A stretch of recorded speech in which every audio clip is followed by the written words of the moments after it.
far taken out a narrow lead in the early results, and then you've got Bernie Sanders just very close behind him, and way down the list you've got Joe Biden. What's your take on that, and who would you like to see? I'd like to see Bernie, just because out of all the candidates, he, I think, has the greatest shot at getting through in terms of the candidates that have the most progressive policies.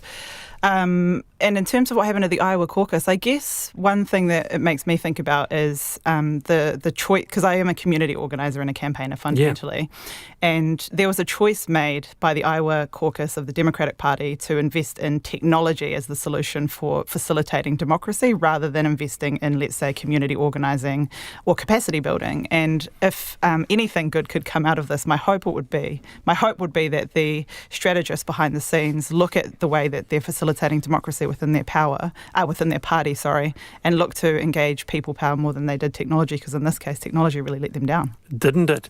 What's your view? What's happening in American politics right now, Peter Dunn?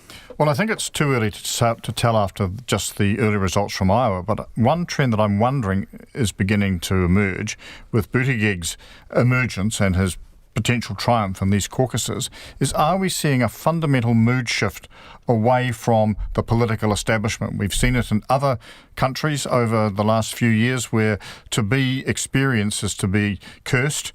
I'm just wondering whether we're starting to see the same thing in the United States. If that's the case, and a candidate like Buttigieg emerges as the presidential candidate, then I think regardless of party, he's in a potentially strong position to defeat the older establishment figure in Donald Trump. Now, it's probably too early to be definitive on that point, but I just am beginning to wonder, just as, you had the rise of Macron in France, Jacinda Ardern in New Zealand, the young, relatively unknown, relatively untested politician as the answer to what is seen as the problems caused by the political establishment, be it left or right. Maybe this is too soon to make that call, but, it could be a possibility. It's an interesting view, Laura. Yeah, I guess for me, one of the reasons that when it comes to talking about the sort of establishment and anti-establishment politics, I think Trump came up as an anti-establishment candidate. And I think one of the reasons I am supportive of Bernie Sanders is because he, although he's been there for a very long time, is incredibly experienced. He's been saying the same thing for his entire career, which is providing people with a different story as to why their lives are not fulfilling the American dream that they've been sold their entire life, essentially. So what I mean by that is, there's this American dream that if you work hard, then you can have absolutely everything, this extraordinary wealth, which simply isn't true, unless you happen to be, born into wealth, as is the case with Trump, or, have a series of very lucky, privileged events happen to you. And so Trump's story to voters as to why that life hasn't been fulfilled to many voters is the people over there, the people outside of our borders, the people of colour, they're the ones to blame for the way your life is today. And only I, the strong man, can solve those problems for you. The story that Bernie Sanders tells people to help them understand why this is the reason that you're not getting ahead is because billionaires have rigged the economic system in their favour, and the only way we can overcome that is by coming together to solve it. Well, it's going to be an exciting year in both New Zealand and American politics, that is for sure. Laura O'Connell-Rapira and Peter Dunn, thank you very much for being with us on the show this afternoon. I'm back Friday. Have a great day tomorrow. See you later.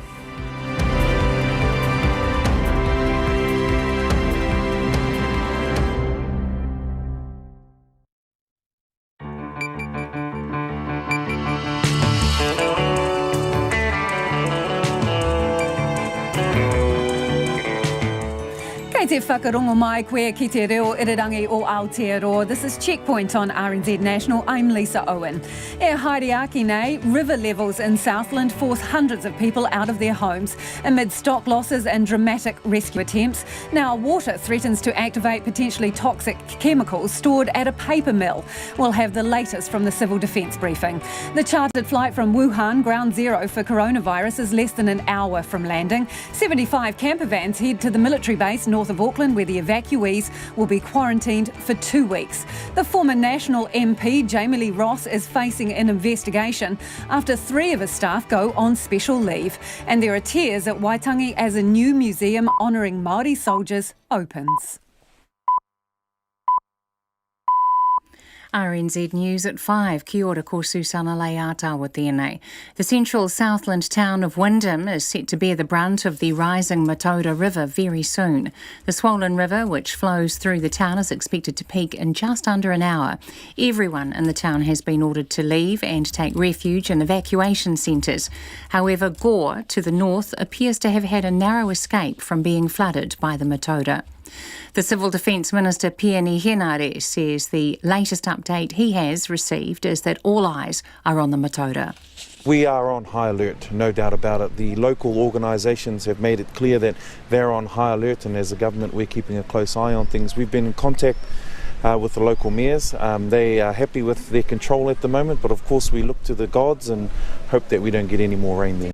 Pieni Henare says he will be going to Southland tomorrow.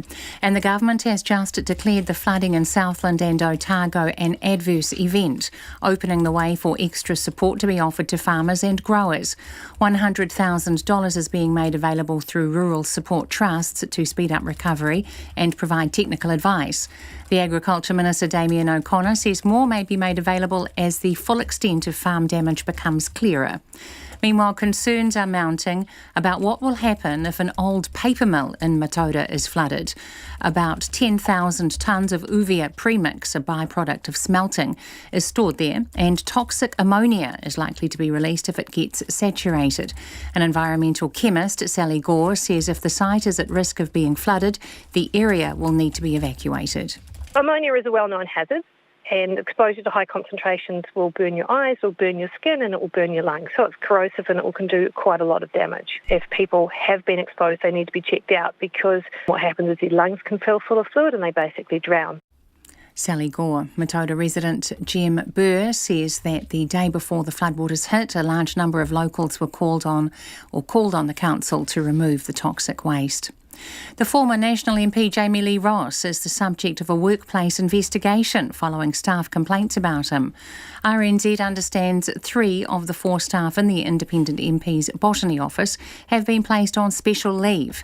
A source with knowledge of the situation told RNZ that Parliamentary Service has initiated an independent inquiry into complaints that include bullying.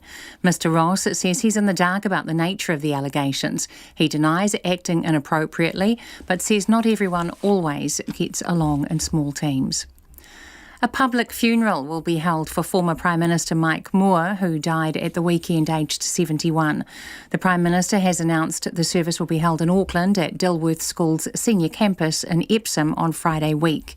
Jacinda Ardern says the service will be an opportunity for his family, friends and members of the public to pay their respects. Mike obviously was a past Prime Minister, but also an individual that held office as a New Zealander at the highest level internationally. So it is fitting and right that we support what will be a farewell where a number of people from all walks of life will wish to farewell him. Jacinda Ardern says the government is supporting Mike Moore's family in designing and arranging the memorial. A major shift in RNZ's music programming could make RNZ Concert a largely automated service with the loss of 16 jobs. Chief Executive Paul Thompson says a new youth-focused multimedia music channel is planned to take over the FM network used by Concert. RNZ has really strong audiences, but they do skew older, and we're sort of thinking 5, 10, 15 years ahead. We need to start to connect with younger. Paul Thompson says 13 jobs could be created by the new channel and 4 in the revamped Concert operation. Staff are being consulted about the plan. It's 4 minutes past 5. To sport now, and a short time ago India were 149 for 2 after 27 overs in the opening one-day cricket international against the Black Caps in Hamilton. Stand-in New Zealand skipper Tom Latham won the toss and opted to bowl first. Meanwhile, New Zealand cricket is defending its decision to allow Black Caps coach Gary Stead a week off in the middle of the series. Former international players have criticised the break given the side's form slump and the injury-enforced absence of Kane Williamson for the first 2 ODIs. The Chief Executive of New Zealand Cricket, David White, says Stead's break is essential because over the past 16 months he's had just 4 months at home, and managing workloads is a big issue for the sport. We lost our last coach, Mike Hesson, to workload issues. So we want to make the role sustainable going forward. That is why Gary is having a week off. It's been a challenging time for us, but this planning was done 6 months ago. David White. Double Olympic rowing champion Mahi Drysdale has regained the single scull spot in the national rowing squad and is all but assured of chasing a hat-trick of gold medals at the Tokyo Games later this year. Robbie Manson took over the single sculls berth in 2017 when Drysdale's form slumped, but he struggled on the international scene and has decided to move into the double alongside Chris Harris. That's the news. Floods force hundreds from their homes in Southland. It is an absolute torrent. I'm standing here looking at just a brown wash that is raging behind me. The Wuhan evacuees head home. Everything has gone to plan. The airplane is on its way here to Auckland now, should be arriving around about 25 minutes past 6. And politics on the Pai at Waitangi. You're wrong. Your party is wrong. All I'm saying to you is think upon these things. News as it happens. Morning Report, weekdays from 6 on air and online. Now the short forecast from Met Service to midnight tomorrow. For Northland and Auckland, partly cloudy, isolated showers for Northland today. Waikato to Kapiti Coast, including Coromandel and Central High Country. Fine with areas of cloud clearing from Whanganui to Waikato. Bay of Plenty, fine apart from isolated showers in the east overnight. Gisborne, Hawke's Bay, Wairarapa, also Bulla and Westland. A few showers spreading north today, clearing tomorrow, late showers for Wairarapa. Wellington, mostly fine, however a few showers tomorrow night. Nelson and Marlborough, excluding the Kaikoura coast, fine apart from isolated showers about the ranges. Kaikoura coast and Canterbury, a few showers clearing from the south, then returning tomorrow, some possibly heavy. Fiordland, Southland and Clutha, showers becoming isolated tomorrow. Central Otago, Dunedin, North Otago, mainly fine today, a few showers tomorrow. Chatham Islands, mostly fine, however rain tomorrow night. RNZ National, it's 7 minutes past 5. Thanks, Susanna. This is Checkpoint and I'm Lisa Owen. If you're just joining us tonight, the Air New Zealand flight from Wuhan with 190 evacuees on board is due to land in just over half an hour. We'll go live to Auckland Airport throughout the programme. But we begin tonight in Southland, where extreme flooding has continued to cause havoc across the region. In Matata, halfway between Invercargill and Gore, residents are angry after the looming threat of a volatile toxic compound became a reality today. Authorities say toxic ammonia gas is likely to be released when floodwaters saturate around 10,000 tonnes of uvea premix being stored at the mothballed Matata paper mill. It's a potentially toxic byproduct from aluminium. The first residents were evacuated first thing this morning, but soon after, the entire town was told to immediately leave due to a threat from the floodwater. But they now believe it was because of the risk of toxic gas. Our Otago Southland reporter Timothy Brown has spoken to evacuated residents at the Edendale Presbyterian Church who feel they are being kept in the dark and aren't getting the full story. The former Matata paper mill, mothballed 2 decades ago, is the storage facility for 10,000 tonnes of uvea premix, a fertiliser product that comes from hazardous waste produced by the aluminium smelter in Tiwai Point. When mixed with water, the product can produce a deadly ammonia gas cloud. And the paper mill? Well, it sits on the banks of the Matata River, which today swelled to record levels. Tim Ford says he had to evacuate his home from near the Matata River at 6 o'clock this morning when he received Civil Defence's text alert. Well, it was all right for a start. We just went up the hill to the mother-in-law's house because that's out of the flood zone. But then when they were worried about the chemical, I guess, and you could smell it in the air, then that was when the hill was evacuated as well. So it wasn't just about the water at that stage, I guess. There was odour around? Yeah, there was an odour around. And then when we drove down the hill to head out of town, you could smell it a wee bit more. Another resident, Jim Burr, says residents have been left with little information about the situation. You look on the Gore District pages, the evacuation pages, there's photos, like obviously helicopter photos of like Gore and surrounding districts and what's going on in Gore, but there's nothing about Matara. Like there's not one photo, there's not any, no one's telling us what's happening in Matara, if the water's going through Matara, if the banks have been breached, nothing. Like it's just nothing. You feel like you're kept in the dark? Yeah. Emergency services initially based themselves at Matota's fire station and police station, With little warning, earlier today, everyone was told to get out.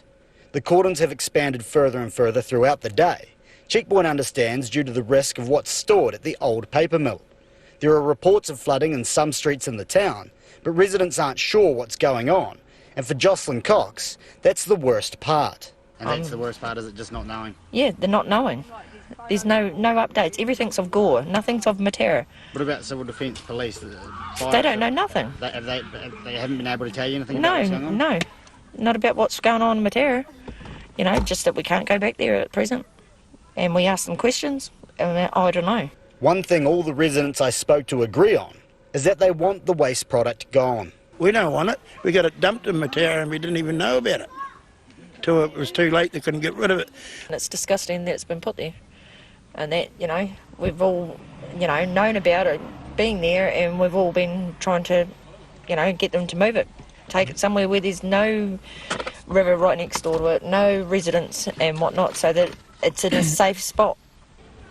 Perhaps Tiwai take their byproduct back and sort it out themselves. It's their byproduct.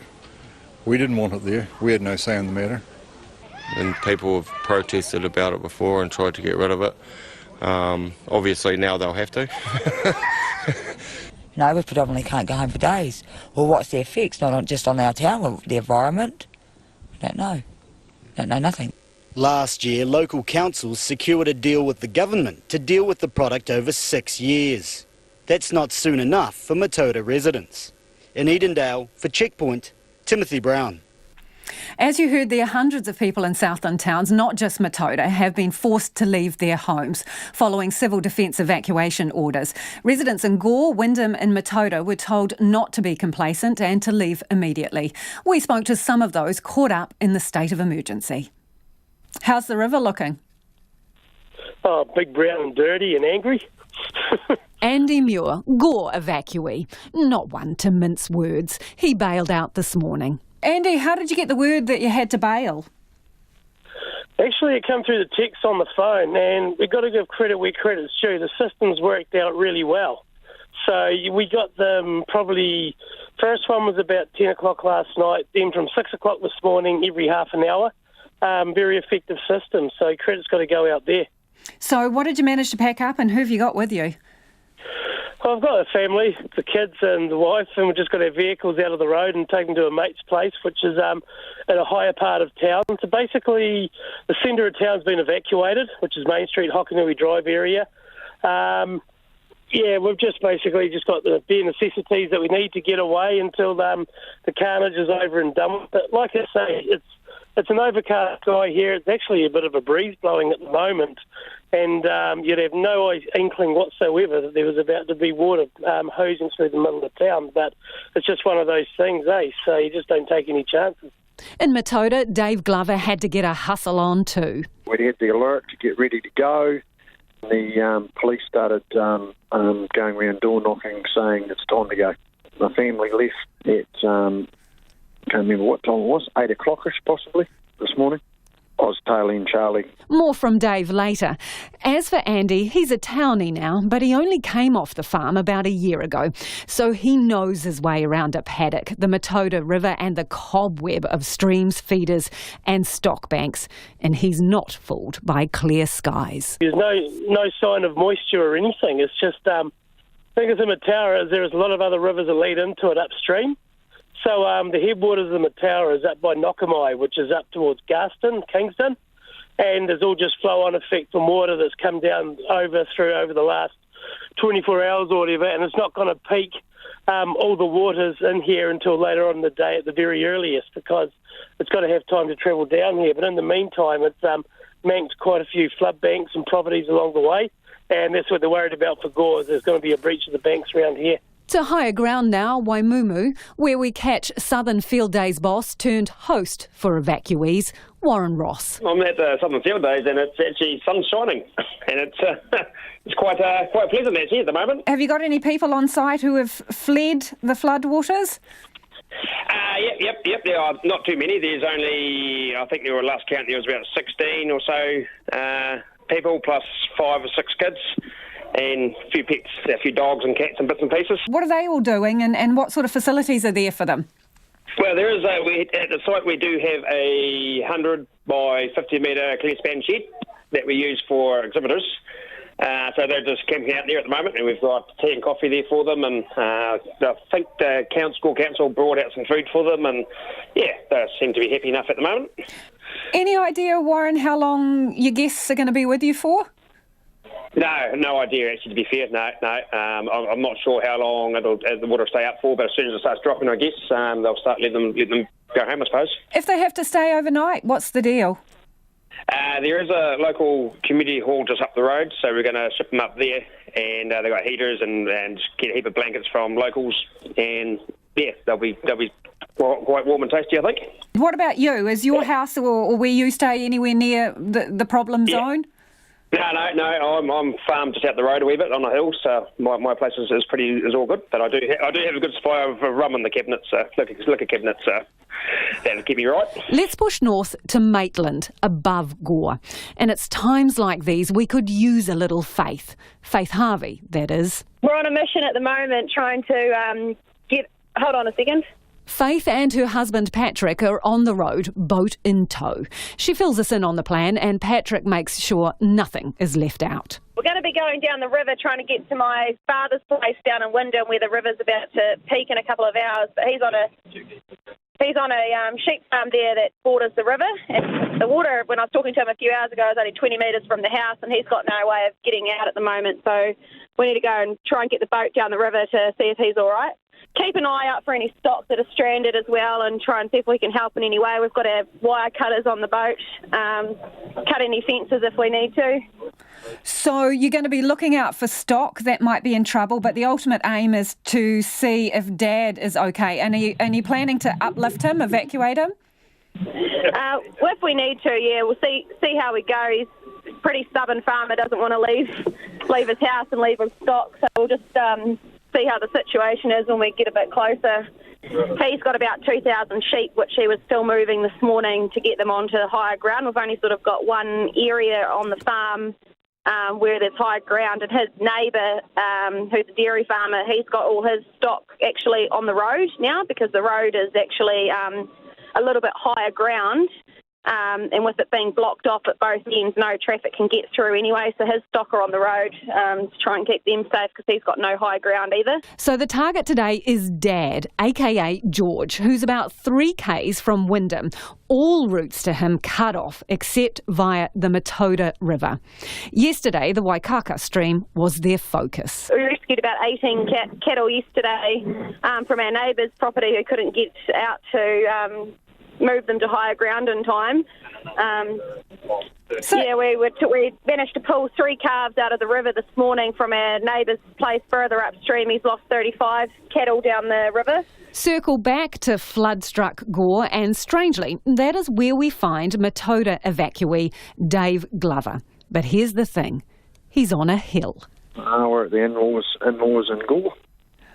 In-laws in Gore, lucky man. What's that like? Yeah.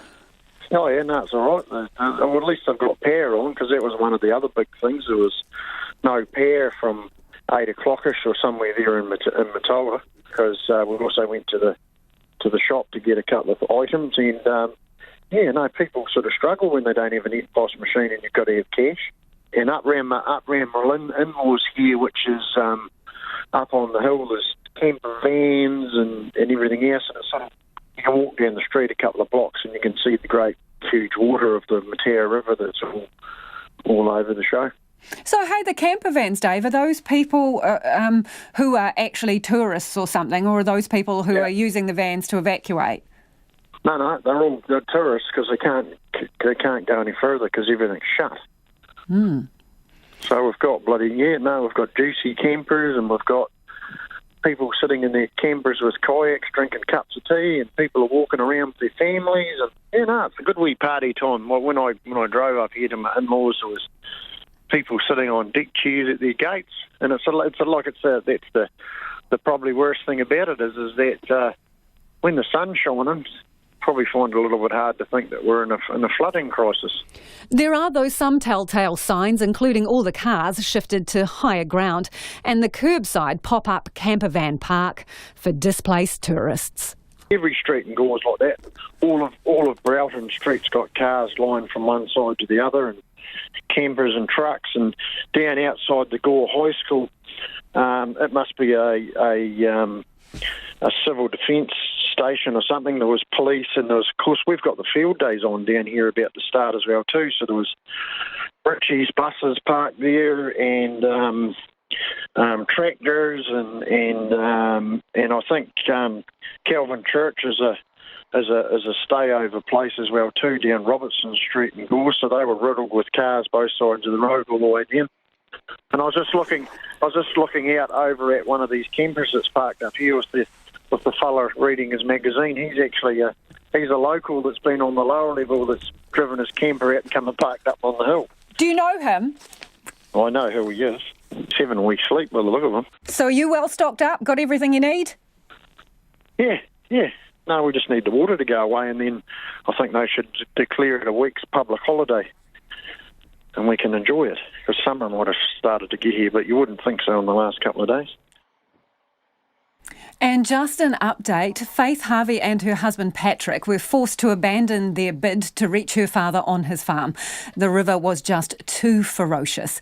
It's almost 22 minutes after 5 and you're with Checkpoint on RNZ National.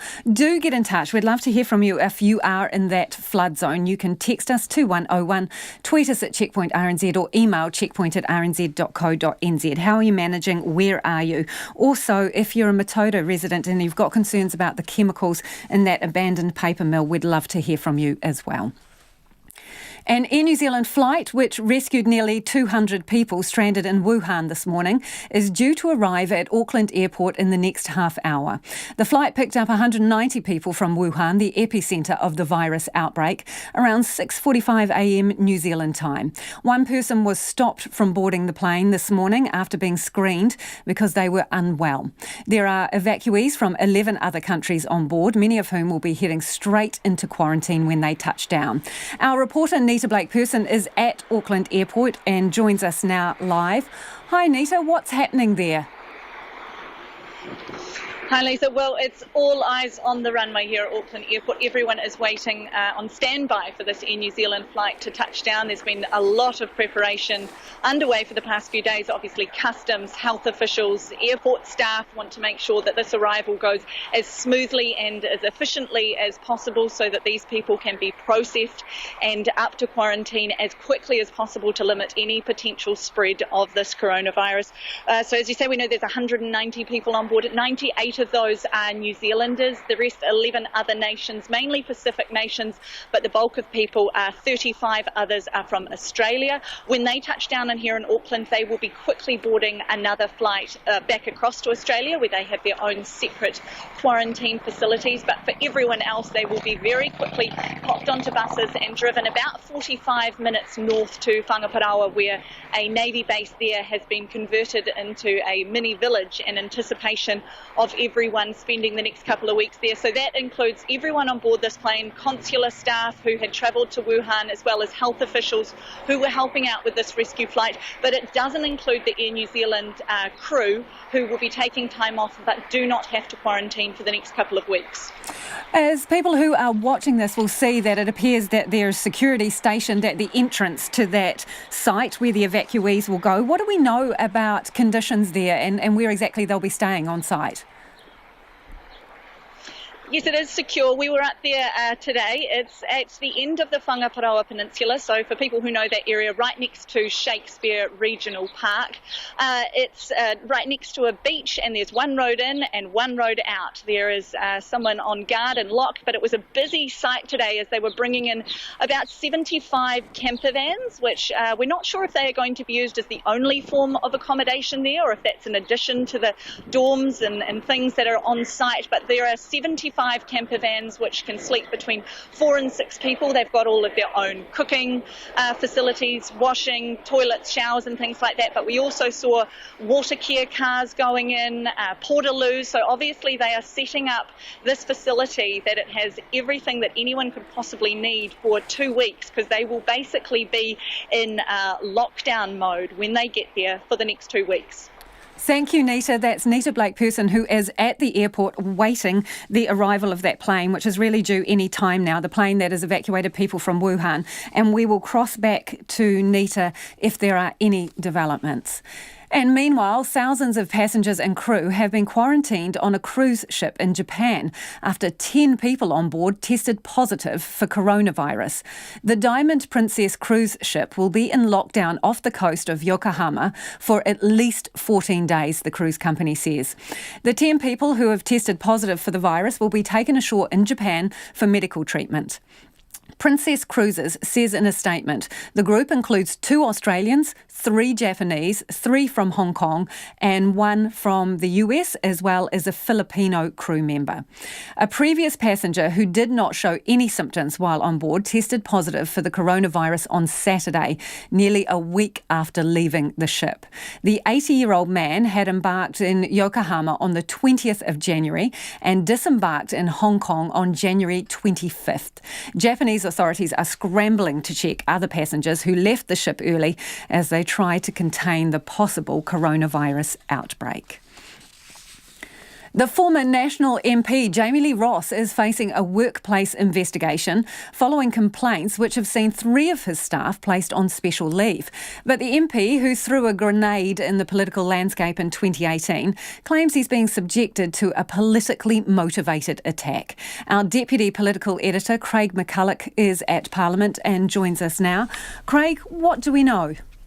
Good evening, Lisa. Well, I've spoken to someone who is very close to the situation, and they've told me that a series of concerns or complaints have been raised with Parliamentary Service about Mr Ross's behaviour and action over the past year or so in relation to that botany office, his botany electorate office. Now, I've been told that 3 of the 4 staff who are in that office have been put or currently are on special leave, and that Parliamentary Service has engaged the services of an outside investigator to look into the complaints. Now, we sent an Auckland reporter out to that office earlier today to see if there was anyone there, and sure enough, nobody was home. Mr Ross set up that office back in 2018 after he struck out from the National Party, went out on his own in a rather explosive fashion, dropping a series of bombshell allegations as he went. And at around the same time, a few days later, the newsroom website published its own story, a series of accounts from 4 anonymous women who all accused Mr Ross of harassment and bullying. It was Newsroom again today that broke the story that was first out of the mark this morning. Mr Ross again in the hot seat with fresh questions to answer.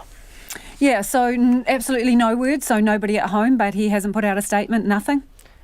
We have had a statement. He's been particularly hard to get in touch with over the past week or so. He hasn't been responding to reporters' texts or emails, but we did get a written statement today. I have it here in front of me, and what it says is that there is a process underway. He says he is in the dark about the nature of the complaints. He's requested them, he says, but he does not know the nature of them. He has not received them. He says he did not act in an inappropriate manner. He acted appropriately. However, he acknowledges that in this job, it is a high-stress job, it is a high-pressure job, and in a small team, he says not everybody is always going to get along. Regardless, he says he did not act in an inappropriate manner. He claims this is a political hit job, and he blames his former friends, his former colleagues in the National Party, pointing the finger at them, saying that they want to see him isolated and alone and under attack. Now, I spoke to the National Party, a National Party spokesperson, not long ago. I asked her whether that was the case. She said that the National Party have had nothing to do with the story and they have no interest in talking about Mr Ross. So does all of this raise questions for Parliamentary Services? Yes, well, it may do. The service initiated this investigation, of course. It is not making any comment to media, as it is an employment matter. That's not particularly surprising. They typically wouldn't comment in such a situation. But back in 2018, when those first harassment claims first came out, the Speaker, Trevor Mallard, launched a major inquiry into the workplace culture at Parliament. And it came back showing that there was a level of unacceptable behaviour in the corridors of power that was tolerated, that would not be tolerated elsewhere. At the same time, or a little bit earlier, those 4 women who Newsroom had spoken to, and Newsroom's reporting were very critical of the way that Parliamentary Service had handled the matter, what they called a lack of oversight.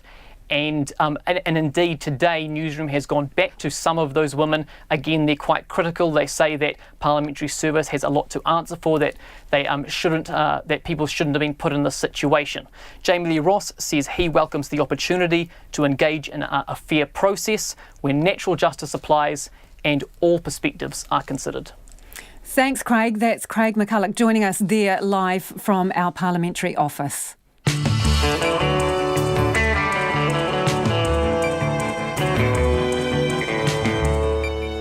And coming up on Checkpoint on RNZ National, it may be weeks before police identify human remains found buried underneath an Auckland house. And the PM puts on a charm offensive with iwi leaders in Waitangi. We would love your feedback on anything you've heard on the program so far this evening. You can get in touch via text 2101. You can tweet us at Checkpoint RNZ or flick us an email, checkpoint@rnz.co.nz. Coming up on 5:30 now, time for the headlines with Susanna. The Defence Force is sending soldiers, unimogs and helicopters to help people trapped by flooding in Southland. A Royal New Zealand Air Force helicopter left Hawke for Invercargill this morning and will be sent to assess damage and assist evacuations near Matata, Gore and Wyndham. 2 unimogs with infantry crews are in Matata, where they are helping the police evacuate people from the area. Wyndham is set to be the brunt of the rising Matata River very soon. The swollen river, which flows through the town, is expected to peak in half an hour. Everyone in the town has been ordered to evacuate. Hundreds of tourists who were trapped at Milford Sound overnight by flooding have been flown to Queenstown this afternoon. The General Manager of Real Journeys, Paul Norris, whose company coordinated the evacuation on behalf of Emergency Management, says 7 helicopters picked up 232 tourists and staff from Milford this morning. They were flown to Knobs Flat before travelling by bus to Te Anau, where they were met by Civil Defence staff. Paul Norris says of the 232 tourists evacuated, 209 of them have been flown to Queenstown, with the rest opting to stay in Te Anau. Another 130 private lodge guests were flown to Glenorchy and bused to Queenstown. A Far North iwi chairman says iwi leaders are pleased with their meeting with the Prime Minister today, despite earlier concerns. Jacinda Ardern met with the National Iwi Chairs Forum in Waitangi after leaders complained yesterday about a lack of influence under the current government. But Hami Piripi says today's meeting has renewed their hope of a better working relationship. A person has died on an inbound flight from China. Police attended the sudden death event at 4:30 on Monday afternoon. The death is not believed to be related to the new coronavirus. Those are the latest headlines from RNZ National. Our next news and weather is at 6. Thanks, Susanna. If you're just tuning in, this is Checkpoint and I'm Lisa Owen. We're waiting on the arrival of that evacuation flight from Wuhan carrying the people who are heading home to New Zealand plus some Australians. As soon as we have an update, we'll go straight to it. But let's get to business now with Emma Hatton. Hi, Emma. Unemployment rates lower than expected. Is that good news? What's the story? Hi, Lisa. Yes, so unemployment rates, they fell to 4% in the last quarter, which was lower than expected. So that is good news. Driving that was the employment of women. So in the last quarter, 3,000 more women employed or went into the workforce than the quarter before. Maori rates of employment at a high as well. Rising wages up 3.6% on this time last year. So all good news. All good news there. However, job creation growth has slowed, so only 1,000 new jobs created in the last quarter. That's not enough. And so while headline, that might look like a good figure, there is still more work to be done in that labour market. We're talking a lot about coronavirus and how it's toying with the markets. Are we starting to see evidence that that is actually happening now? Yes, I mean, we've been talking for a while now about what might happen, what investors are doing, what they're saying. We have now started to see some examples of what the coronavirus is doing to our local economy. So one telltale of that was the global dairy auction overnight, where prices fell sharply. So whole milk powder, which is obviously heavily relied on by local farmers for profit, that fell to 6.2%, a 6-month low. The average price for all dairy products fell to its lowest price since last September as well. So during the day, economists have had their say about what's happening. It is directly attributed to attributed to the coronavirus. But they do say it will likely be short-lived, a modest dent, and the dairy industry will be back on its feet pretty soon. Another example worth looking at is what's come out of Tourism Holdings Limited today. So that's the camper van rental and tourism company. You'd recognise them locally, those camper vans, Maui and Brits driving around the roads probably at the moment. They are a global company though, and they have indicated that their full year profit is likely to be quite a bit down on the year before. So it now expects a profit of around 24 million compared with last year's 29.8 million. And so a couple of examples there. Overall, economists are saying if that pressure from coronavirus keeps up for 1 or 2 months, the economy is going to be fine. We'll bounce back with no problems. But because no one knows how long this is going to last, it's anyone's guess as to what's going to happen to the local market and economy. So we'll be keeping an eye on that. So where did we finish up today, Emma, in terms of the numbers? So today, the NZX 50, the NZX Top 50 Index closed up 0.8%. That's a rise of 92 points to close at 11,604. The New Zealand dollar is buying at 64.81 US cents, 96.2 to the Australian, and 49.8 British pence. Thanks, Emma. That's Emma Hatton with all our business news, joining us from our Wellington studio today. Let's return now to Southland, where extreme flooding has affected much of the region today. Reporter Katie Todd has just been in the latest civil defence briefing and joins me now live from Invercargill. Hi, Katie. What can you tell us? What is the latest? Kia ora. Well, it's good news for people in Gore. So at about 6 p.m, they will be told that they can go back into the zones that were evacuated this morning at 6 a.m. The water is going down there. For people in Matata, it's still a bit of a watch and wait situation. They might be allowed back into evacuated areas later tonight. And then down south in Wyndham and further south towards the river mouth, that might be more like tomorrow because the last sort of surge of water is still going through there. We also heard from the Agricultural Minister, Damien O'Connor, and he's labelled this event a medium-scale adverse event. And the significance of this is that it unlocks a whole lot of funding, $100,000 in funding for farming businesses and farms and pastoral support. So was there any mention, obviously the locals are talking about these chemicals in the disused paper mill. Was that brought up at the briefing? Yes, well I asked him about what would be happening. So I asked Damien O'Connor about if there was going to be any extra funding in terms of getting rid of the toxic material, and he said that the government will be speaking with Environment Southland about that when they can assess the situation. At the moment, water has got in, but there has been no gas released, which is good news. But they're obviously still, authorities are treading pretty carefully around there, and that's why Wyndham residents won't be returning tonight. Katie, I understand you got a bit of a bird's eye view today. What was it like? Yes, so I was up with Minister O'Connor when he surveyed the area from a helicopter, and just before we left, there was a press release from Dairy New Zealand estimating that about 100 farms were probably affected, and then just to see it from the air was to see exactly how badly they were affected was quite remarkable. Whole farms are underwater and buildings, and there's stock crowded onto tiny little islands, and it's quite mind-boggling, the scale of it really. And one interesting thing that actually happened was quite early on in the flight, we were down south towards the river mouth, and one person, a tourist, hadn't quite got the evacuation notice and was wading through the water about a kilometre from the edge of the river as it flowed, and so we had to end up helping them to be evacuated with another helicopter and a winch. So that was a little bit exciting. Sounds quite dramatic. That he got to safety. Yeah. Is there any indication? Sorry, Katie, is there any indication about how many people have actually been evacuated and maybe returning tonight, actual numbers? So the number is 2,400 people across from Gore South.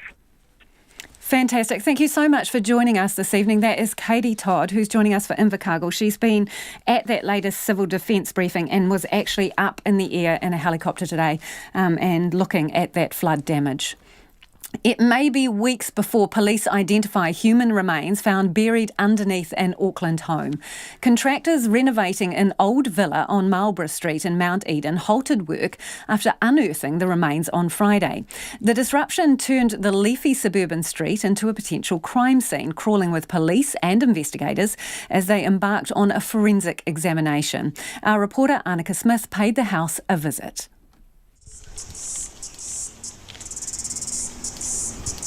Nestled in a sleepy street in Mount Eden, you'll find an abandoned worksite. Dry leaves and building debris litter the front lawn of the old villa, bordered by a large metal fence bearing hazard signs. I find Malcolm drinking coffee on his front porch nearby. When we moved in, there were a bunch of older guys who lived there and came and go. Some of them went out in boxes. The current owner bought it a couple of years ago and has just been doing a renovation. Malcolm, who didn't want to use his last name, says the house used to be run as boarding accommodation. He says it was owned by a man called David Stanley Hart, listed as a previous owner on property records. He lived there in the beginning as well, but then he disappeared and eventually the house was sold. And I think the ASB Bank and the council looked extensively for him, couldn't find him. Malcolm never saw Mr Hart himself. He says the house seemed to be run by a man called Gabriel, who died a few years ago. Malcolm says the tenants seemed nice enough, if not a little out of place. He wasn't completely surprised to hear a body had been found. It's always been quite an eccentric house in a neighbourhood, so it didn't seem inconsistent with the house's story. Determining exactly who was found under the house will prove a difficult task for the police. They say it's possible the person died some years ago and will only be able to identify them if their DNA has a matching profile in the system. While neighbours say they haven't seen the previous owner David Hart for years, the police won't speculate until their forensic examination is over. Murray Golding grew up a few doors down. He says Mr Hart disappeared more than 15 years ago. There was lots of stories that he'd either gone to Australia or he had had a stroke and was in a retirement home village somewhere. Mr Golding says locals got a look inside his house when it was put on the market a few years ago. Others viewed it with Mr Hart himself. Some had gone through it with him many years ago when he dug it all out underneath, because he dug it out illegally, you see. He had dug out underneath the house and added extra rooms. I don't know if it was for boarders, and it wasn't done through the council. Mr Golding says some of the people who stayed in the house all those years ago struck him as odd. He has his own theory the former owner was killed and buried underneath his own house. I think there's been maybe something happened with one of his boarders that was there, and he might have said the wrong thing and someone done something to him and buried him under his own house. And then as it's been brought up to code, they've dug down and that's when they've hit that body. The human remains were sent to the Auckland mortuary for a post-mortem yesterday. The police have also removed a large piece of concrete for a forensic examination. They still want to speak to any former tenants of the house, which now sits still and quiet again in Marlborough Street. Mo te hōtaka o te ahi nei, ko Annika Smith aho. It is about 17 minutes away from 6. I'm Lisa Owen and you're with Checkpoint on RNZ National. If you're just joining us, an update on the Air New Zealand flight from Wuhan with 190 evacuees on board. It is now scheduled to land just before 6:15 tonight and we'll go live to our team at Auckland Airport after the 6 o'clock news. Keen to hear from you about anything you've heard on the program so far this evening. You can text us on 2101, tweet us at Checkpoint RNZ or send us an email, checkpoint@rnz.co.nz. The Prime Minister has managed to smooth things over with iwi leaders despite concerns over what iwi say is a lack of influence in the government. Jacinda Ardern met with the National Iwi Chairs Forum today in Waitangi, where they agreed to work together to resolve concerns around state care, water and Māori land. It comes after an intense discussion yesterday that saw iwi leaders taking aim at the government. Our Māori News correspondent Lee Marama McLaughlin reports.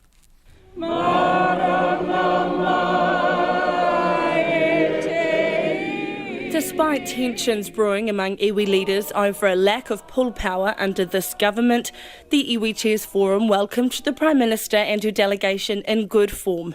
Everything said between them was behind closed doors, but outside, Jacinda Ardern says it was constructive. The take home for myself and the government was there are areas of work where we have real common ground.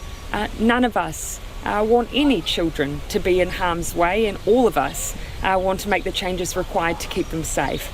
We all want to make sure that we have decent water, that our lakes, our rivers are swimmable.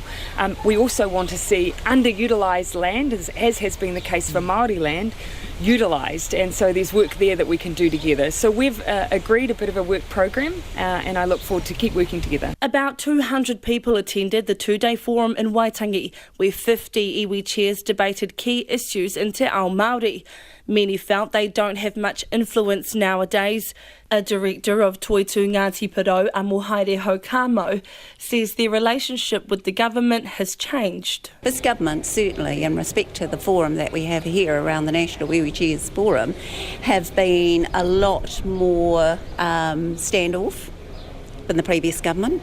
So when we talk about a range of treaty Te Tiriti o Waitangi based approaches to Crown Iwi, I would suggest this government has actually a lot to learn from the previous government. But after today's private talks, Te Rarawa Iwi leader Hami Piripi says things have turned around. They've agreed to work together on issues around Māori children in state care, water quality and allocation, and Māori land development. Well, I think it was one of the best meetings we've had yet between ourselves and the government.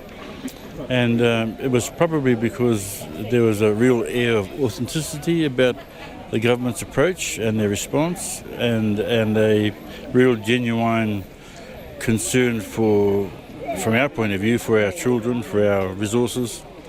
And the two, when they came together, produced a scenario of greater hope than we've had before. Mr Piripi says the government is under certain constraints that iwi leaders need to accept, and that he's confident the government wants to work with them.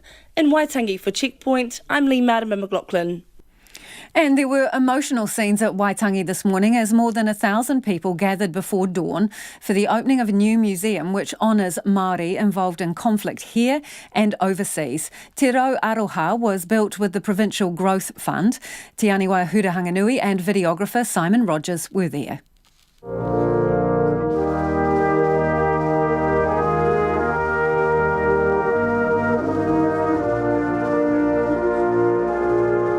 Towering Po stand at the gateway of Te Rau Aroha, the country's first museum which recognises the role Māori played in the First and Second World Wars, as well as wars fought in New Zealand.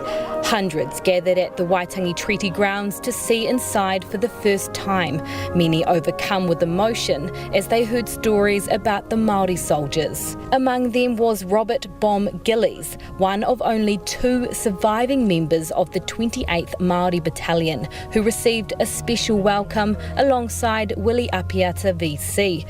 The Prime Minister, Jacinda Ardern, acknowledged their service and the sacrifices all Māori soldiers made when they enlisted.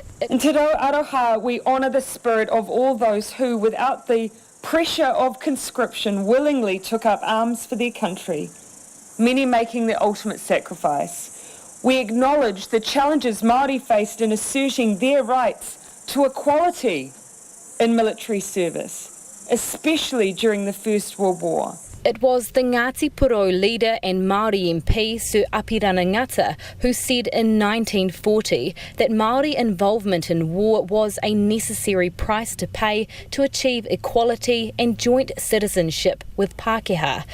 And war came at a great cost for Māori. The Maori Battalion's casualty rate was nearly 50% higher than all other New Zealand battalions. Rawson Wright, the president of the 28th Maori Battalion A Company Association, says seeing Te Rau Aroha come to life was both humbling and heartbreaking. I stood by my father, Ross Wright.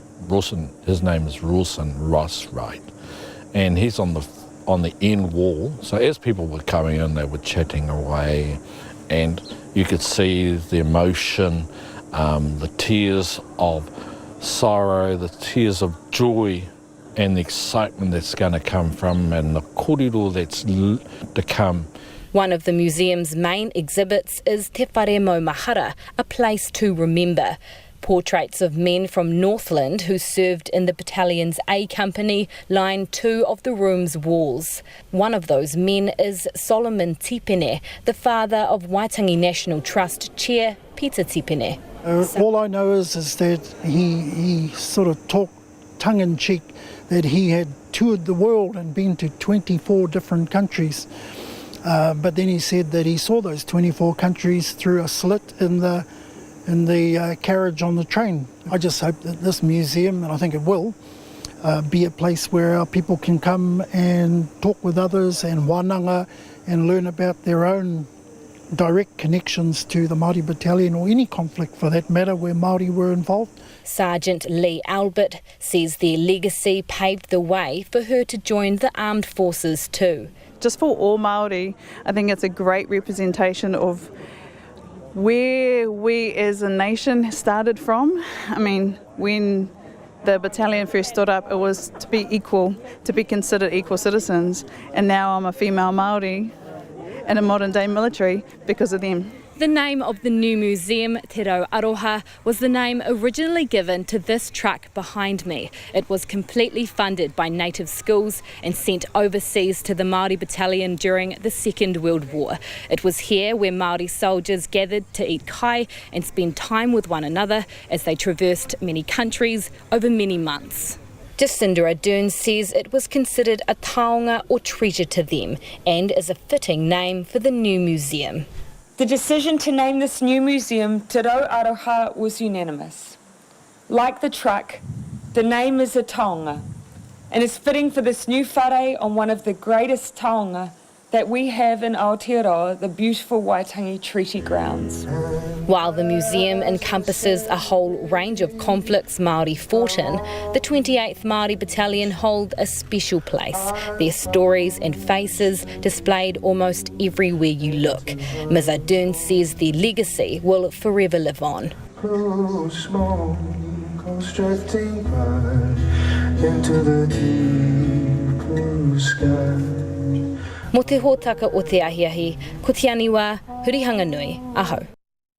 Well, talk about extremes. While one end of the country is awash with water, others are sweltering. Hawke's Bay fruit and vegetable growers say they'll be hit hard by a ban on taking water from two rivers as levels drop in hot, dry weather. The ban on the Tukituki and Waipawa rivers and streams means consent holders cannot take their allocated amounts, leaving many irrigators without any alternative. And with no rainfall on the horizon, the Hawke's Bay Regional Council says further restrictions are likely. Anusha Bradley reports. About 200 consent holders are affected, and the president of Federated Farmers Hawke's Bay, Jim Galloway, says many crops will suffer. All of our veggie crops for McCain's and Watties, such as beans, tomatoes, sweet corn, beetroot, onions, and other processed crops. Then your veggie, your trees, such as apples and the like. So if they don't have water for too long, they'll actually die if it's a long time, but otherwise the fruit might start to not mature or the crops yields be well down. Hawke's Bay Regional Council's Regulation Manager Liz Lambert says rivers are dropping to levels similar to what was experienced during the 2013 drought. There's actually been quite low rainfall in the Ruahine ranges. Now, they normally feed some of our major river systems like the Narororo and the Tukitokan, the Waipawa. And, that particular area is down to about 36% of its January rainfall in the Ruahine. So we're not getting the water coming through the system. And combined with, obviously, some, normal wind and some extremely high temperatures that we've had in the last few days, that's all sort of combined really to lower the rivers fairly quickly. A ban on taking water from the Naruroro River near Fernhill and one on the Tutaikuri River near Pukutapu is also imminent, which means more than 300 consent holders could soon be affected. Regional Councillor and apple grower Jerf Van Veek says his orchards will suffer if a ban on the Naruroro comes into force. Younger trees will suffer really bad. They lose growth, condition, and maybe don't have much crop this year, but they'll also be affected next year. If it's a ban of 4 or 5 days, it's not a problem. We can plan around that. But if it's a ban that is actually right across the whole season, right into April that we had in 2012-13, it'll be a different story. Growers can apply for emergency water to protect young trees in the Tukituki catchment, and the Regional Council says some have already done so. Jim Galloway from Federated Farmers says the ban shows a vital need for water storage schemes in Hawke's Bay. Unfortunately, the Ruataniwha hasn't gone ahead, and we still need to look and try and find some means of storing water rather than just relying on aquifers and rivers. The controversial Ruataniwha water storage scheme was canned in 2017 following opposition from environmental groups. Forest and Birds Lower North Island manager Tom Kay says such schemes aren't the answer to dropping river levels. The unfortunate reality is that when we build these schemes, we generally allocate that water to a whole bunch of land uses in order to pay for the dam, even when it's subsidised heavily by the taxpayer. So we get to dry times and we have dams that are already fully allocated, and we actually just end up getting hit harder when those dams can't cope with our intensified land uses. Tom Kay says there needs to be more investment in water-efficient crops as the impacts of climate change are felt across the region. For Checkpoint, Anusha Bradley. Well, we had to wait almost 24 hours for the Iowa Democratic caucus results, but the initial numbers are out, and former South Bend Mayor Pete Buttigieg is in the lead with 62% of votes counted. Mayor Pete has 26.9% of the vote, a narrow lead over Senator Bernie Sanders, who has 25.1%. Mr. Buttigieg, who is the youngest in the field and the first openly gay candidate to run for president, has pushed past politicians with far more experience to be leading the pack. He spoke to his supporters earlier this afternoon. We don't know all of the numbers, but we know this much. A campaign that started a year ago with 4 staff members, no name recognition, no money, just a big idea. A campaign that some said should have no business even making this attempt, has taken its place at the front of this race to replace the current president with a better vision for the future.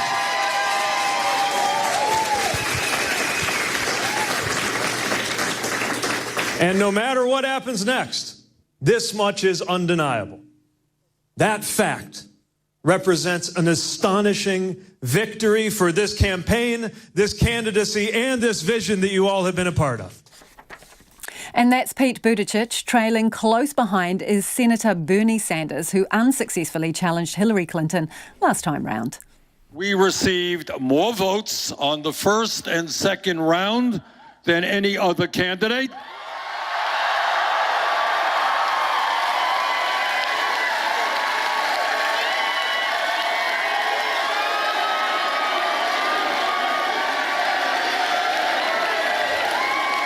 Now that is with 62% of the vote, and for some reason in Iowa, they're having a little bit of trouble counting votes. But I am confident that here in New Hampshire, I know that you'll be able to count your votes on election night. And when you count those votes, I look forward to winning here in New Hampshire.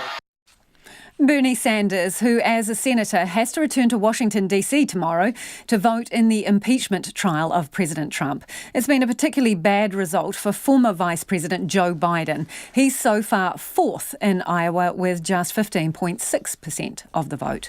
For more on what this all means in the race for the White House, here's the BBC's Nick Bryant. Yeah, well, it's obviously a terrific early results for Pete Buttigieg. Mayor Pete, as he's known in Iowa, this former mayor of South Bend, Indiana, the first openly gay presidential candidate, trying to become the first occupant of the White House. Very good early returns for him, of course, and he's the youngest candidate in the race. The other candidate who's done well here, Bernie Sanders, 78 years old, had a heart attack in October, but he has managed to energise the young in particular here in our caucus. The bad news is for Joe Biden, former vice president, sells himself on his electability, his ability to beat Donald Trump in a November presidential election. Well, he is in fourth place at the moment. And that is a very dismal result for him. In third place, of course, Senator Elizabeth Warren, another candidate from the left of the party. And that was Nick Bryant. RNZ News at 6. Ngā mihi nui ko Susana Leata with DNA. Hundreds of Gore residents evacuated early this morning are being allowed to return home about now. The Southland town escaped serious flooding today. Civil Defence says Matata residents may also be allowed to return tonight, but Wyndham residents are likely to stay evacuated until tomorrow as the last surge of water is still going through there. Concerns remain about what will happen if an old paper mill in Matata is flooded. Authorities say toxic ammonia gas is likely to be released if about 10,000 tonnes of fertiliser premix stored there get saturated. A Matata resident, Jem Burr, says that the day before the flooding began, a large number of locals were calling on the District Council to remove the toxic material. Yesterday, so many Matata residents, and when I mean so many, I mean probably 60% of anyone that uses social media commented to the District Council about moving it, and we were ignored. Invercargill's Mayor Tim Shadbolt says local councils have been working for years to reduce the risk. There's been a movement of some of the dross out of the area, but it's a large amount that's being stored at the paper mill, and to tackle that is going to require a huge commitment from government as well as local authorities. Tim Shadbolt. In July, local councils and the Ministry for the Environment came up with a $4 million plan to remove the substance over the next 6 years. Hundreds of tourists trapped at Milford Sound by flooding have been flown to Queenstown after being initially evacuated by helicopter and bus. The General Manager of Real Journeys, Paul Norris, whose company coordinated the evacuation on behalf of Emergency Management, says 7 helicopters picked up 232 tourists and staff this afternoon.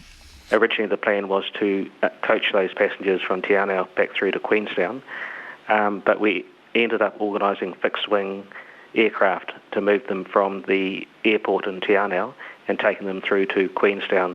Paul Norris. Another 130 private lodge guests were flown to Glenorchy and bused to Queenstown.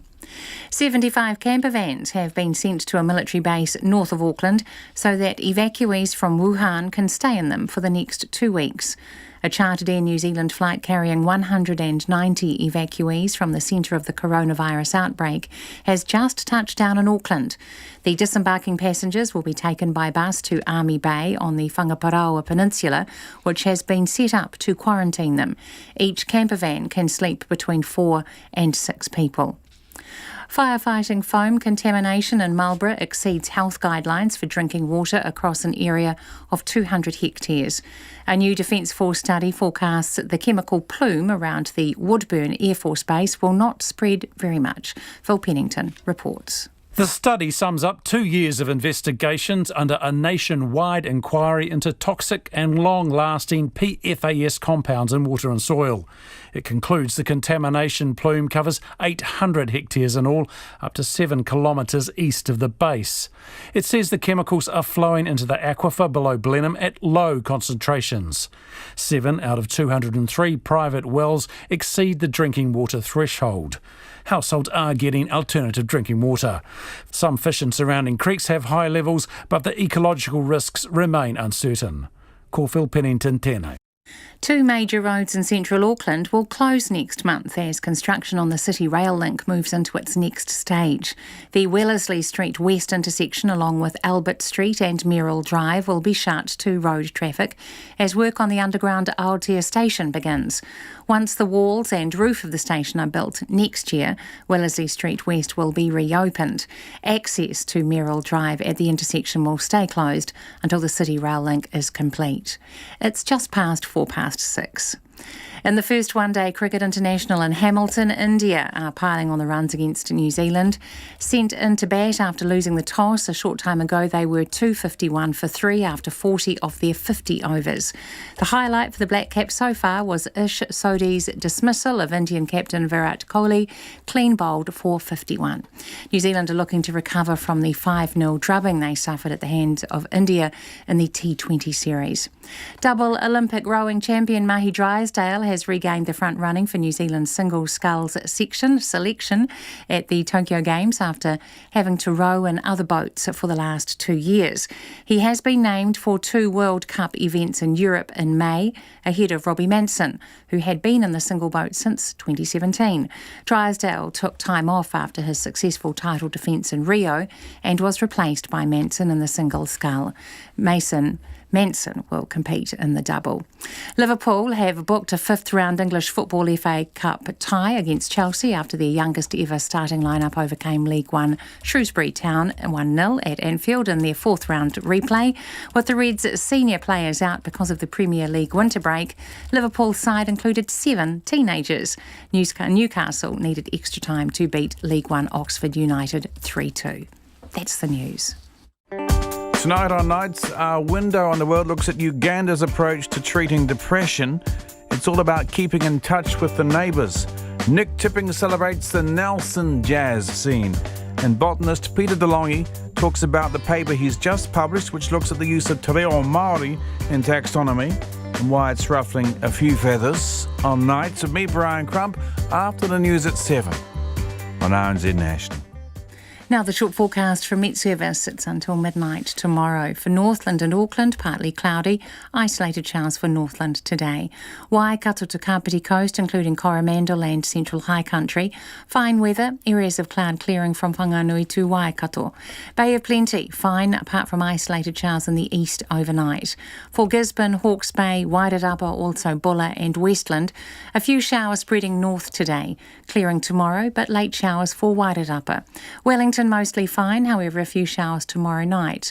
Nelson and Marlborough, excluding the Kaikoura coast, fine apart from isolated showers about the ranges. Kaikoura and Canterbury, Kaikoura coast and Canterbury, a few showers clearing from the south, then returning tomorrow, some possibly heavy. Fiordland, Southland and Clutha, showers becoming isolated tomorrow. Central Otago, Dunedin and North Otago, mainly fine today, a few showers tomorrow. Chatham Islands, mostly fine, however rain tomorrow night. RNZ National. It's 7 minutes past 6. Thanks, Susanna. If you're just joining us, this is Checkpoint and I'm Lisa Owen. And just to clarify, we have been tracking that Air New Zealand flight from Wuhan with 190 evacuees on board. When we last checked, it was over Botany and is due to land in a few minutes. Our reporter Nita Blake-Person and cameraman Nick Munro are there, and of course we'll cross to them in a moment.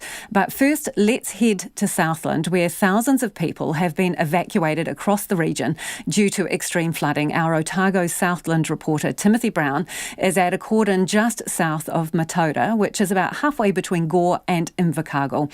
Residents there have heightened fears about the possibility of a volatile toxic compound being released if floodwaters saturate around 10,000 tonnes of Uvia premix being stored at the mothball Matata paper mill. Tim, what more can you tell us about why residents were evacuated? Do we know, are we any clearer whether it was because of flooding or because of this chemical threat? Good evening, Lisa. It's not entirely clear yet. I have spoken to police about this earlier today, and they were very, very clear that the reason people were being moved out was because of the danger of floodwaters. However, that doesn't mesh with some of the reports I've heard from residents who lived on hills in the area, well away from any flood danger, who were told they had to get out as well after the flood evacuations first thing this morning. So it appears there has been a mix, and I think it's fair to say that Emergency Management Southland addressed this by saying they have established wide cordons because of the threat of the Uvia premix being mixed with water. It appears that the extent of the cordons are because of the threat of that ammonia gas, although the floodwaters have compounded the danger for locals. Thanks for the update, Tim. We'll leave it there because we're going to cross live to Auckland Airport, where pictures show us that this plane, the Air New Zealand chartered flight from Wuhan, is coming in above Auckland Airport. If you are watching, if you're listening, the plane is, well, we can see it coming in over Auckland Airport. It's due to land in just a few minutes. It's carrying about 200 people on board. A number of those people, 11 other nationalities on there with the New Zealanders, about 95 New Zealanders there. And as we are watching the pictures, it's getting lower. We can see the runway in the foreground, and it is very close to touching down at Auckland Airport. I think we have our reporter standing by. Nita Blake-Person is there at the airport. Let's go to her now. Nita, what are you seeing there and what's happening? Kia ora, Lisa. Yes, I don't know how long it'll take, but we must be seconds away now from this flight touching down. NZ 1942. It's been in the air for about 11 and a half hours, 190 people, a long journey home. I'm at the airport car park nearby, and there must be at least 24 people here, all very eagerly watching. You might be able to hear it behind me now, the roar of it. It's very close, just coming into the runway to land. A little bit wobbly, but nearly there.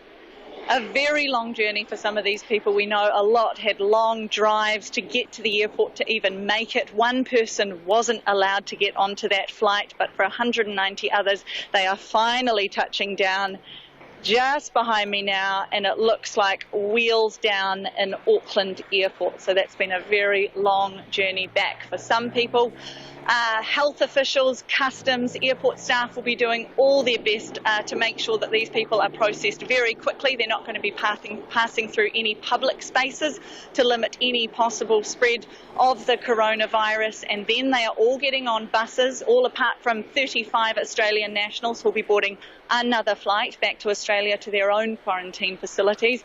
But for about 150 of those passengers, they're getting onto buses, and they will continue their journey about 45 minutes north to the Whangaparaoa Peninsula, where they're going to be holed up for about 2 weeks in quarantine facilities there at a Navy base, which has been 75 camper vans have been sent to today to help with accommodation in addition to the mess hall and the toilets and showers. We're not clear yet if those camper vans are the only form of accommodation people will have, or if that's in addition to dormitories. But everyone who's on that flight, which has finally touched down now, will be spending their first night there tonight once they get off in hopefully a short amount of time. And Nita, what do we know specifically about the other people who have hitched a ride with us, the non-New Zealand residents? Right, so from other than New Zealanders, there's people from about 11 nations. Australia, 35 nationals from Australia make up the bulk of that, but mainly Pacific nations make up the others. There were, I understand, 8 British people and people from various Pacific nations. They too are going to these quarantine facilities and will be there for 2 weeks along with the New Zealand health officials and the consular staff who all boarded that flight to Wuhan to make sure people could get back okay.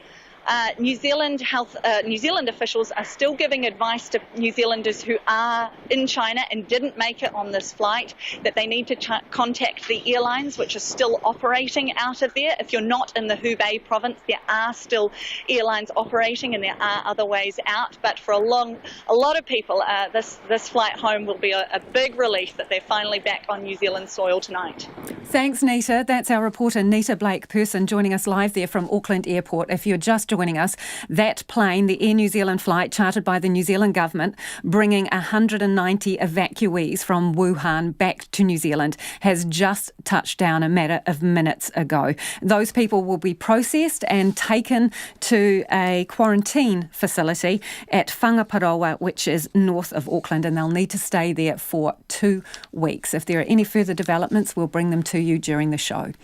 The World Health Organization has again urged countries not to take prolonged and drastic action against China in a bid to close off from the coronavirus. The WHO's Deputy General says any trade and travel restrictions should be short in duration and proportionate, saying those kind of measures can have the effect of increasing fear and stigma with little public health benefit. But at the same time, the death toll keeps climbing. It's surpassed 470 now, with the number of people infected more than 20,000. The BBC's John Sudworth reports from Beijing. In Wuhan, they've turned a stadium into a hospital. State media using images like these to reinforce a message. China's getting things under control. But the deserted airports and cancelled flights show its fear that seems to be winning. Now the UK, along with Germany, France and New Zealand, are advising those who can to leave. It's prompted some to try to bring their flights forward. The British government advice has not really been that helpful because you can't just take a flight out, if the flights aren't there, they're not available if you can't get through to the airline. So, yes. How about you, Lydia? Did it add to your sense of worry when you hear governments telling people to get out if they can? Yeah, a little bit. I mean, the biggest worry was always that the city would get locked down because we were in the second worst province after Hubei. Guangdong is the second worst. Yeah, so there have been cities in the province that have been quarantined, and once you're quarantined, you're stuck. This is Wenzhou, more than 500 miles from Wuhan. Residents kept indoors, transport shut down. These scenes are driving fears in foreign capitals that the virus may not be contained.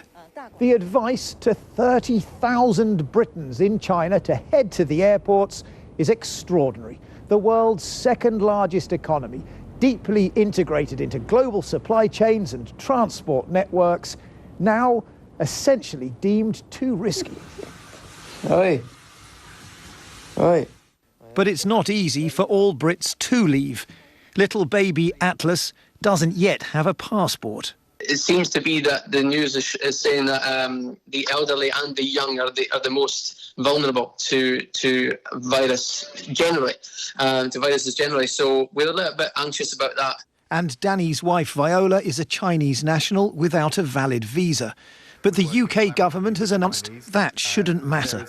I've spoken to the Chinese Foreign Minister and received reassurances that no families that want to return, UK national-related families, will find themselves divided on the basis of dual nationality.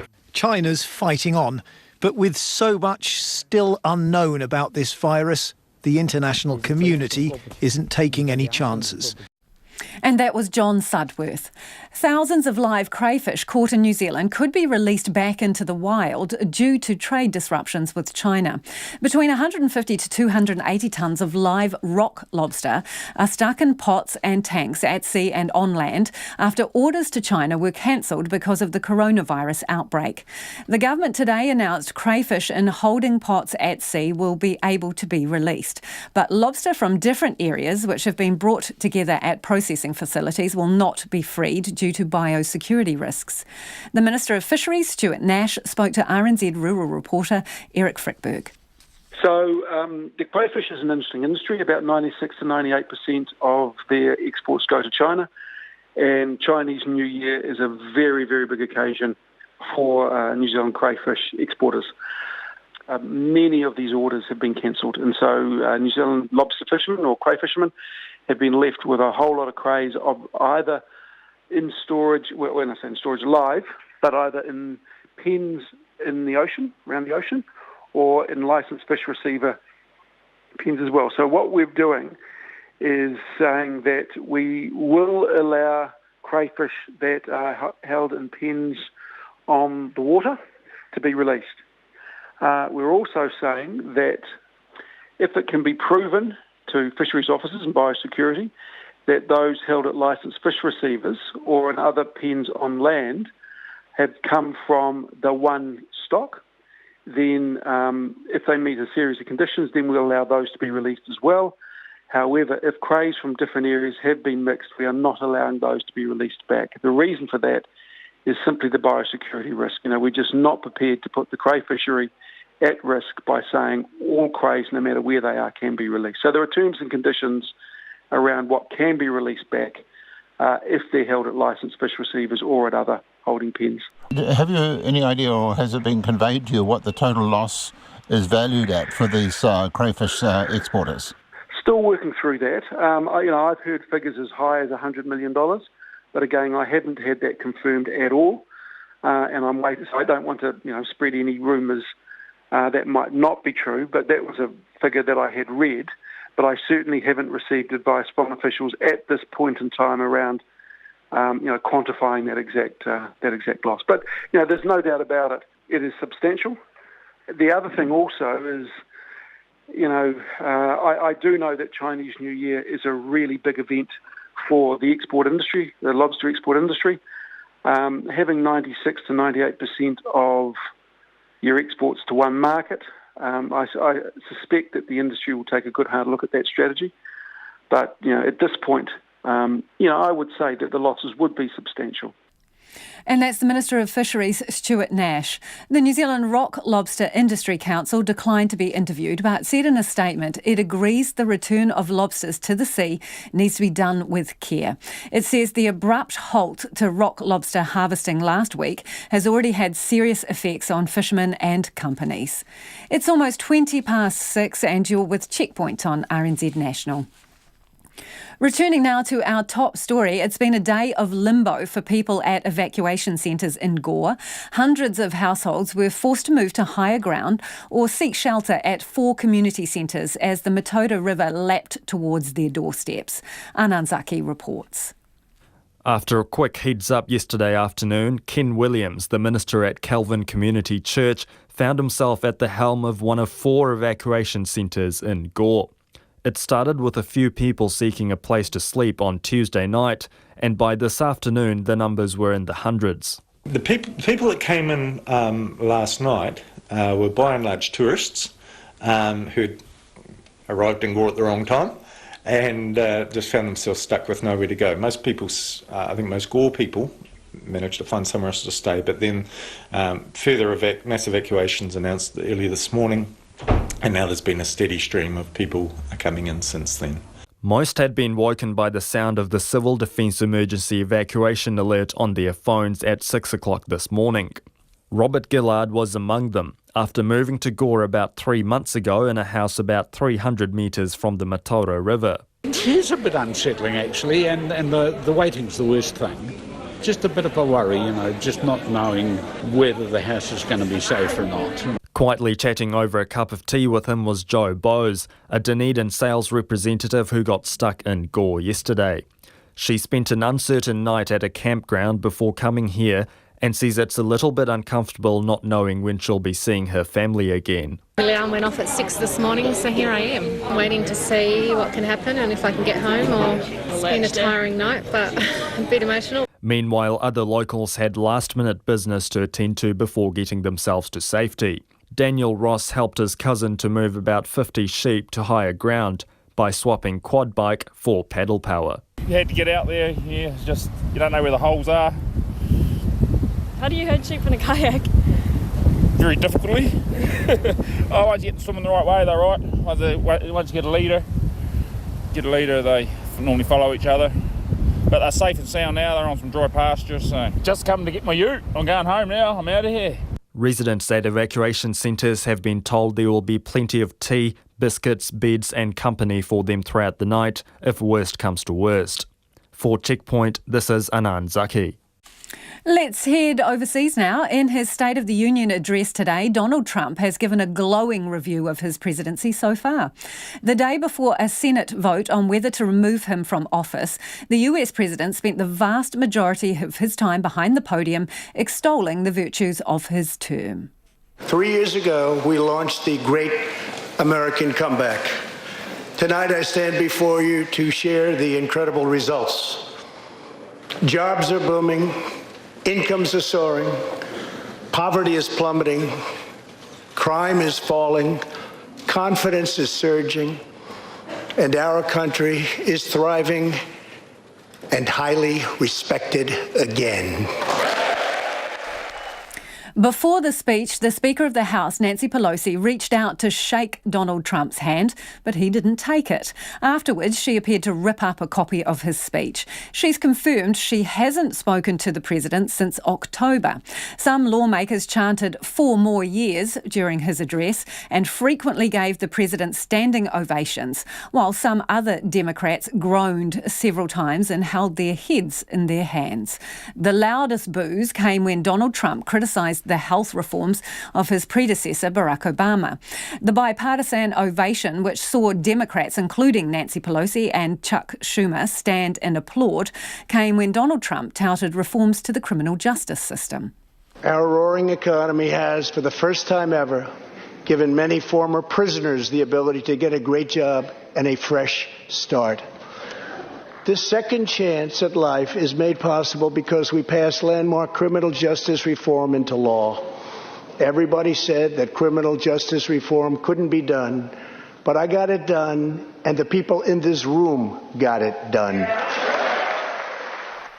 Several political pundits compared the atmosphere of the address and the speech itself to that of Donald Trump's campaign rallies. Many of his comments were fact-checked and criticised by media. The President also awarded the Conservative radio host Rush Limbaugh, who earlier announced he had advanced lung cancer, with the Presidential Medal of Freedom. To Africa now, and the African state of Lesotho, where the wife of the Prime Minister has been charged with murdering his previous wife. After her arrest warrant was issued almost a month ago, Messiah Tabane had disappeared. Today, though, she handed herself in to police. The BBC's Mary Harper has more on the story.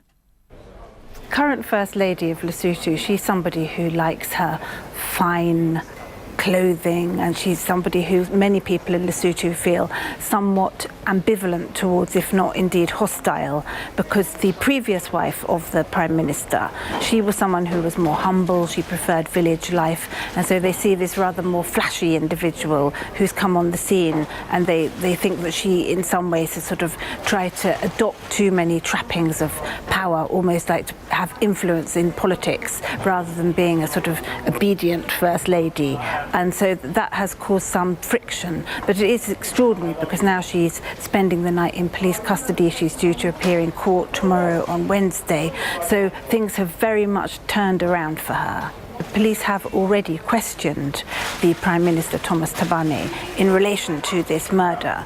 They've also charged 8 other people, as well as his wife, but it's unclear who they are. They say some of them are in Lesotho, some of them are in South Africa. But the Prime Minister has been questioned. He's also said that he's going to step down, he's going to resign from power, but he said that was to do with his age. He's in 80. He didn't say it had any connection with the death of his first wife. So he's keeping his distance. But the fact that the police have questioned him as well is obviously quite significant. And there have been quite a lot of protests in Lesotho leading up to this, with people saying that the Prime Minister has got to do more, he's got to step down because of this whole crisis.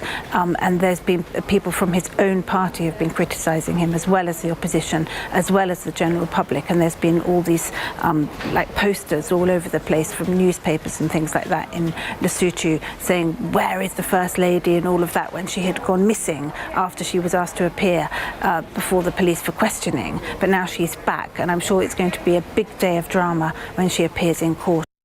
And that's Mary Harper reporting. It appears today's elite golfers are just too good, or at least too good at hitting the ball a very long way. The best golfers can hit their tee shots at an average of 280 metres, compared with 250 metres in 1995. 2 of the sport's governing bodies are so concerned about the effect of high-tech equipment in golf, they fear the game's future is under threat. The BBC's golf correspondent Ian Carter reports. Golf courses are becoming too short to properly test the world's best players. Using powerful drivers and aerodynamic balls, elite players such as Tiger Woods and Rory McIlroy can hit their tee shots an average of 310 yards.